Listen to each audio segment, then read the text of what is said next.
Gold, trusted gold buyers. మీరు తాకట్టు పెట్టిన బంగారాన్ని విడిపించి ఈ రోజు ఉన్న మార్కెట్ ధరకు కొనబడను.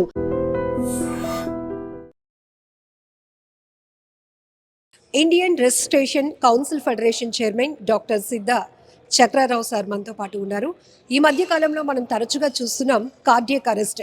ఎప్పుడు ఎవరు చూడటానికి చాలా ఆరోగ్యంగా పుష్టిగా కనిపిస్తున్నారు, కానీ అంతలోనే కుప్పకూలిపోతున్నారు. ఎందుకు ఇలా జరుగుతోంది? ఇమీడియట్గా అలాంటి పరిస్థితిలో ఉన్న వాళ్ళకి అక్కడే ఉన్న ఒక మనిషి తనకి సంబంధించినటువంటి ఒక డేర్ స్టెప్ చేసి ఆ వ్యక్తిని ఎలా కాపాడగలుగుతారు, సిపిఆర్, ఇవన్నీ మనం చూస్తున్నాం కదా. కొంచెం డీటెయిల్గా తెలుసుకుందాం డాక్టర్ గారిని అడిగి. సార్ నమస్కారం సార్.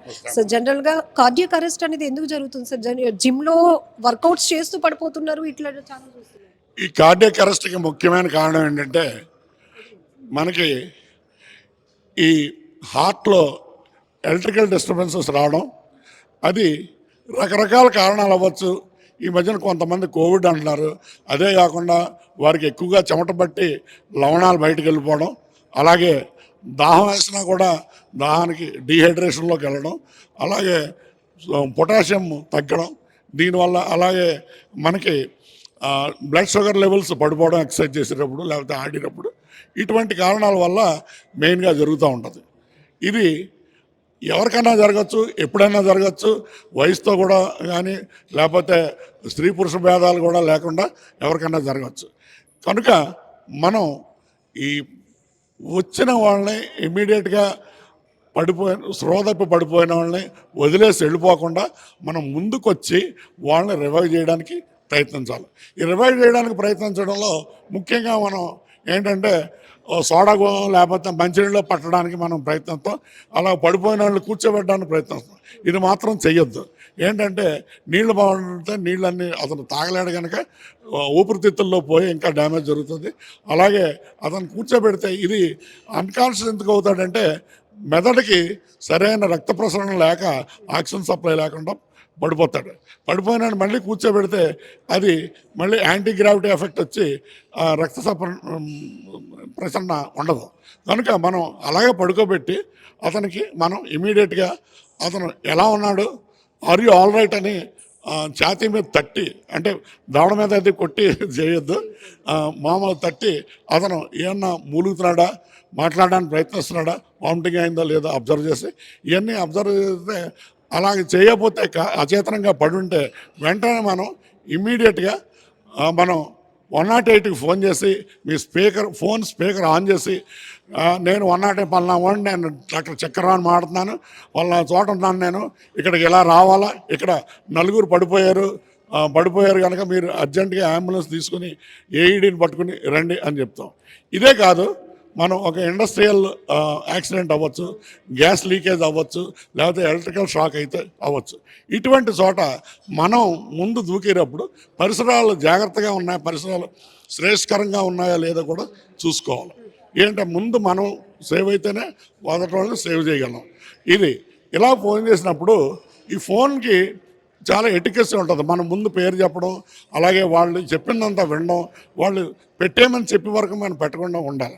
ఈ లోపల మనం వెంటనే ఇమీడియట్గా ఛాతీ మీద ఒత్తిడి కంప్రెషన్స్ ఇస్తూ, నిమిషానికి 120 కంప్రెషన్స్ ఇస్తూ ఒక 2 అంగుళాలు లోతుకి ఛాతీని నొక్కుతూ మనం సిపిఆర్ చేయాలి.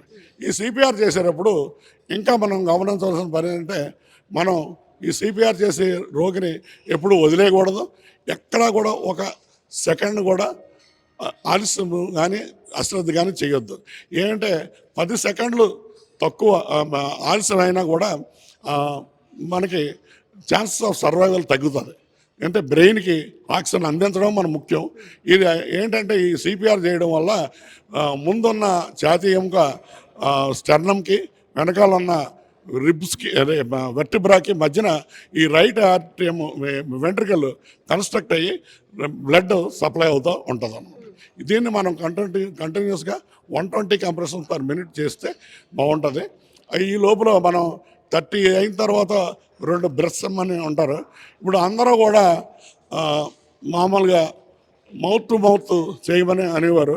ఇప్పుడు మౌత్ టు మౌత్ వద్దంటున్నాం. ఏంటంటే మౌత్ టు మౌత్ వల్ల వాళ్ళకి హెపటైటిస్ బి కానీ, ఎయిడ్స్ కానీ, లేకపోతే కోవిడ్ కానీ రావచ్చు.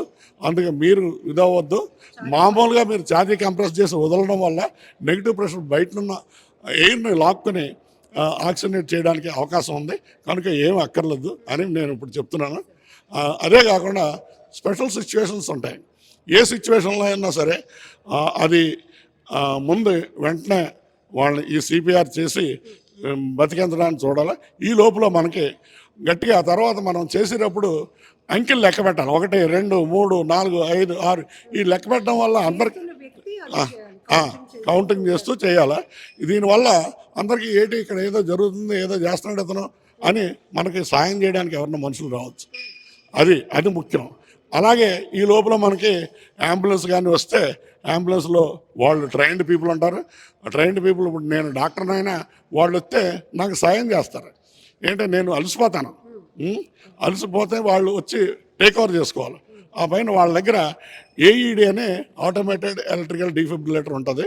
దాంతో ఒక షాక్ ఇస్తే అది క్లియర్గా చెప్తే దాన్ని మనం తగిలిస్తే కానీ ఇది షాకబుల్లా కాదా, ఏం చేయాలో అది చెప్తే దాన్ని షాక్ ఇస్తే డెఫినెట్గా అవుతుంది.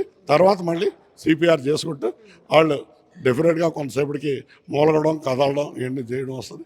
వాళ్ళని పక్కకి తిప్పి పడుకోబెట్టి అప్పుడు ప్రతి 2 నిమిషాలకి ఒకసారి పల్స్, బీపీ అన్నీ చూసుకుంటూ దాన్ని జాగ్రత్తగా దగ్గర మంచి హాస్పిటల్కి తరలించాలి. ఇది మనం ముఖ్యంగా చెప్పవలసింది. అంటే మనం చూసాం చాలామంది ప్రముఖులు కార్డియాక్ అరెస్ట్ వచ్చి ఇంట్లో కూర్చొని ఏదో అంబులెన్స్ ఫోన్ చేసి ఆ అంబులెన్స్ వచ్చేటప్పటికే వీళ్ళు పోవడం ఇవన్నీ. అది కాదు మనం చేయవలసింది. అంబులెన్స్ రావాలంటే ఇప్పుడు మాటలు కాదు. ఏంటంటే ట్రాఫిక్ జామ్స్ చాలా ఎక్కువగా ఉన్నాయి. ఇప్పుడు ఈవెన్ గవర్నమెంట్ కూడా అడుగుతున్నాం, ట్రాఫిక్ జామ్స్ అవి ఉన్నాయి కనుక డ్రోన్లో మేమన్నా ఏఈడి పంపిస్తారా, ఇవన్నీ అడుగుతూ ఉన్నాం. డెఫినెట్గా మనం ఒక 2 సంవత్సరాల్లో ఇవన్నీ వస్తాయి. మనం ఇప్పుడిప్పుడే కోరుకుంటున్నాం. అలాగా అది తర్వాత ఈ ముందు లేకపోతే డాక్టర్ వస్తాడని కూర్చోవద్దు. డాక్టర్ కూడా అదే ప్రాబ్లం.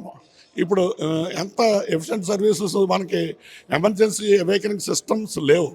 108 ఒకటే ఉంది. డెఫినెట్గా 108 సుపీరియర్గానే వర్క్ చేస్తుంది. కానీ ఇంకా మనకి ఒక 30 సెకండ్స్లో సరే మనకి ఎయిడ్ కావాలి.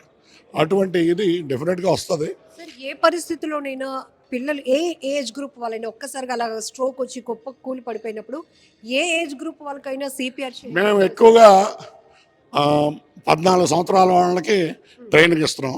అంటే వాళ్ళు కొంచెం కంప్రెస్ చేయడం అది కూడా ఈజీగా ఉంటుంది. కొంచెం వాళ్ళు ఫిజికల్గా బాగుంటారని. చిన్నపిల్లలకి మాత్రం ట్రైనింగ్ ఇస్తలేదు. పడిపోయిన వాళ్ళు, అపస్మారక స్థితిలో ఉన్న వాళ్ళు పిల్లలు అయితే వాళ్ళకి కూడా ఇదే చేయాలి. అదే కాకుండా కిడ్స్ సేవ్స్ లైఫ్ అనే ఇంకా చిన్నపిల్లలతో కూడా చేయించుతున్నారు. అది ఎంతవరకు ఉంటుందో అంటే యూరోప్లో కొంత జరిగింది.